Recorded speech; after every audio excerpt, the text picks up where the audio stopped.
Trace evidence to or fibers.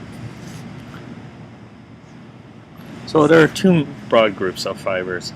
They consist of natural fibers and manufactured fibers. Natural fibers come from animal sources such as sheep, or they come from plant sources such as cotton. And this is a picture of a cotton field.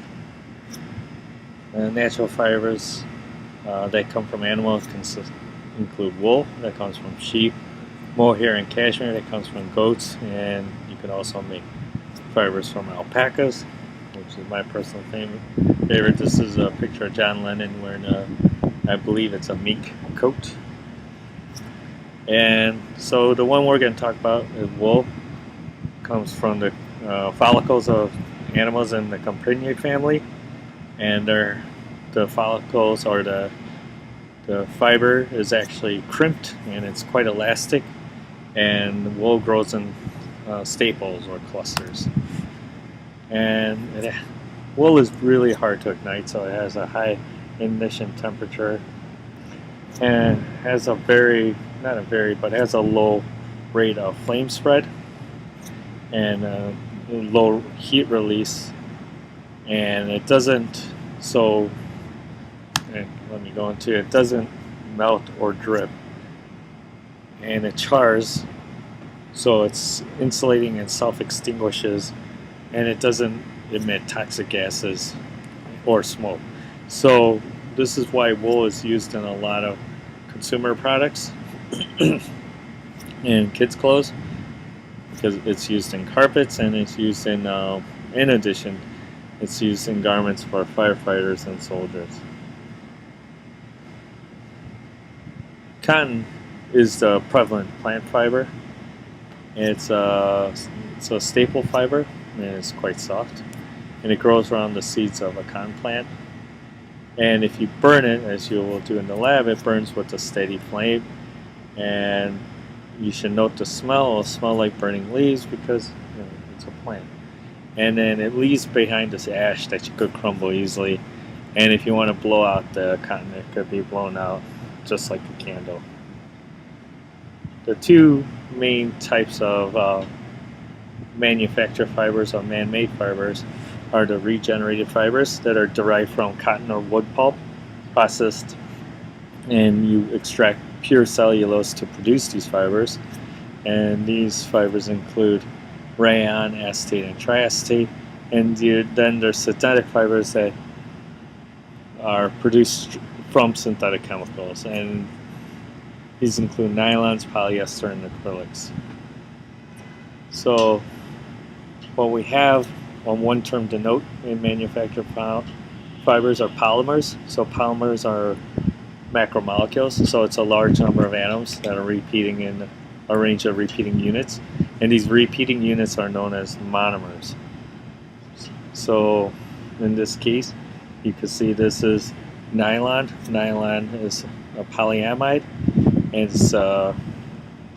and you get it from having these two monomers combined, and then what you have is a dicarboxylic acid and a diamine, and then you form a polyamide, and then this repeats, and then this repeats over and over, and then that becomes the polymer.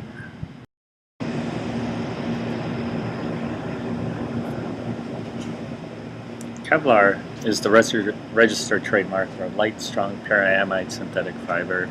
It's synthesized in solution from the monomers 1,4-phenylene and diamine and terethialyl chloride in a condensation reaction, and it derives part of its high strength from its intermolecular hydrogen bonds formed between the carbonyl groups and the protons on neighboring polymer chains.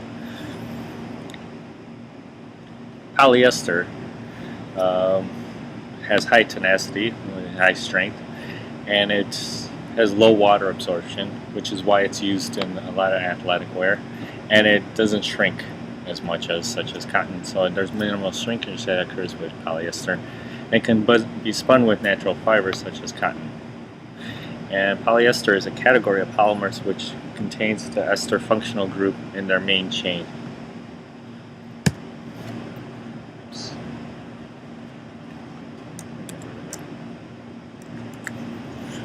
So other classes of polymers include proteins.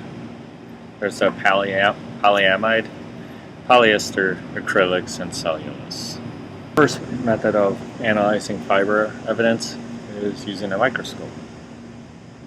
And in our lab, these are the ones that are important, where you're going to look at the color and diameter characteristics. So you're going to see if the color is uniform throughout, or if there's certain shades and such, I guess, stuff like that. And then you also look for diameter characteristics, if the diameter is uniform throughout the whole strand, or if it gets wider and thinner, and so on and so forth. And then there's these lengthwise striations on surfaces. So you're going to look along the strand and see if there's any little lines or line markings that go along the strand. And then you're going to look for presence of the lustering particles. These are used to reduce shine. Typically it's titanium dioxide, and it's used to, such as polyester, to reduce the sheen of polyester. And if possible, we're going to try to do this cross-sectional shape of the fiber. So you're going to look at the cross-sectional characteristics of the fiber. And we're not sure if this is possible in our lab, but if we would look at compositional differences in the dyes applied to the fibers.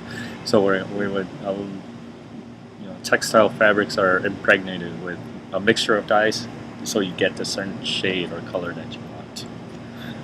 More advanced techniques or analytical techniques that we can't use in the lab, but that they employ, are using the visible light microspectrophotometer, and you could compare the colors of fibers through spectral patterns, and it's not limited to by sample size, and it's so you could do something as small as 1 millimeter long or less, and it's non-destructive.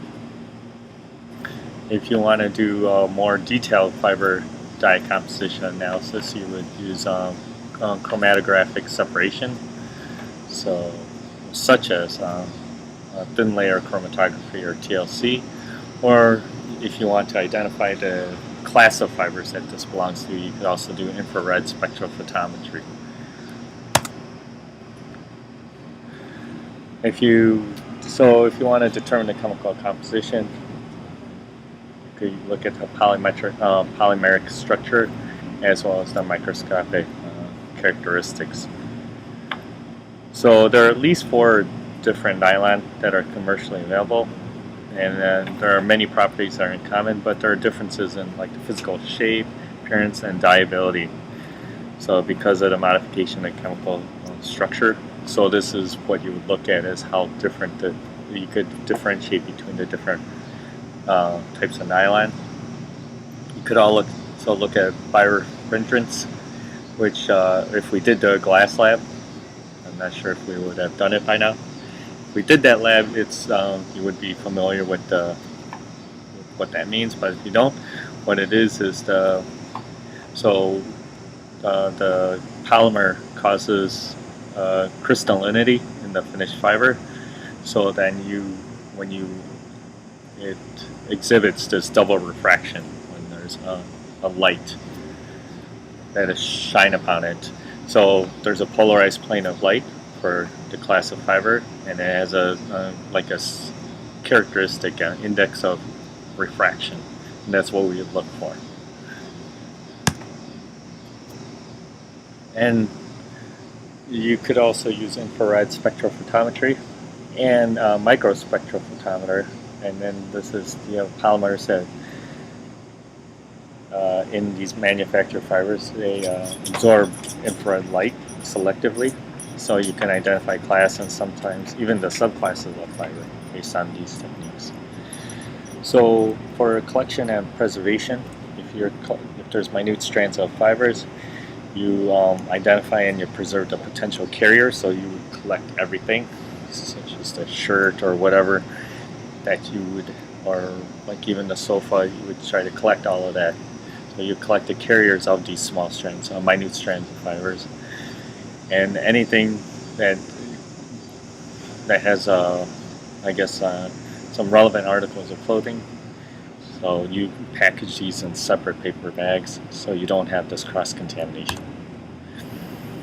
And if necessary, you would use clean forceps and you place these fibers in a small sheet of paper and use similar to a drugger's fold, and you place that little paper packet into another container for to preserve and carry away.